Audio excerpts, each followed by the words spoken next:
So today I'm gonna show you how you can get 100 plus presets in Adobe Photoshop to give your photos a cinematic look.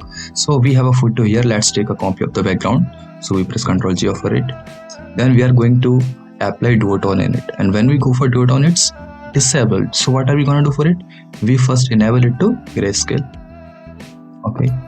So what happened? When we enable the grayscale, it also changes the background. We don't want it to happen. So let's press Ctrl J. So what if we want to change in this layer but we don't want in this layer? So what are we gonna do?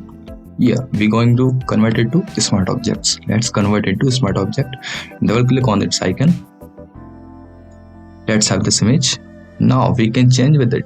We will change its mode to grayscale. Press enter. Okay, now its mode is grayscale, and now change the mode to duotone. You can find 100 of filters here.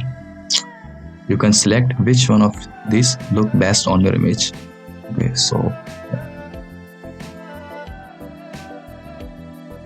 let's play with these. Yeah, this looks perfect to me. So hit enter and Ctrl S, and we are done. We are done without affecting our parent layer.